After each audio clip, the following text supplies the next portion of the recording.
Hey guys, okay, welcome back. So this is a follow-up video about the RX-7 and the issue I had with my fuel pump dying.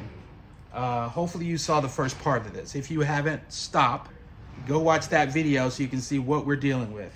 I'd made some videos in the past about the dilemma, which car to get rid of, and then I also talked about which cars are easiest to maintain from a low maintenance input standpoint, like basically the minimum amount of maintenance necessary to keep the car in running condition. The RX-7, I scored very high on that assessment because there's not a lot to do with the RX-7 because it's not technical, because you don't have all these electrical components that if you don't run the car, they somehow get out of sync. You have to reset things and computers and all that nonsense. The computer is very simple. What's not simple is all the vacuums and components that create the proper running condition for an RX-7. What I've found is that after putting the pump on, the car still did not start and run.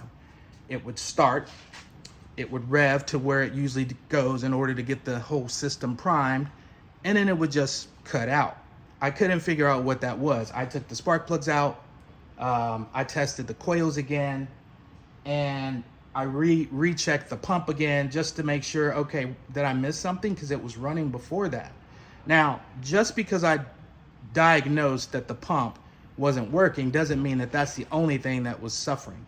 There are always other, cause effect issues that come about when something does start to fail. So trying to figure out what could possibly else be going on with this car that won't allow it to start. I've been trying to get it to run for about 2 weekends.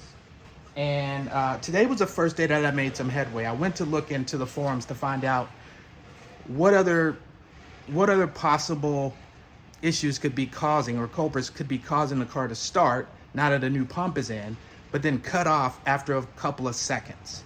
And one of the things that got narrowed down was the AFM. And mine is not the same as the ones that I saw on the blogs. So I decided to come and take a look, and here's what mine looks like. So this is typically on the FCs. And one of the things that I heard was that sometimes when cars are being stored, you get rodents in there that are trying to establish, a nest or something. While I had that open, I took the complete box off. So everything has been taken off, and I thought I would check this and see, okay, is there anything possible causing this to not work? Well, here's the actuator, and it still responds. It responds to throttle input. After messing around with this for a minute, I noticed that I could get it to run if I pushed and held this open. Car would start to run, and then playing with the throttle and balancing between how much airflow and how much throttle to keep it running. And it ran for a while, and I revved it, and it's run longer than it has since I put this all in here. And so that's been pretty impressive. I think now I'm down to just figuring out whether or not the flooding is all that needed to be dealt with, and if it will run consistently now putting all this back together. So that's my next task. So we shall see.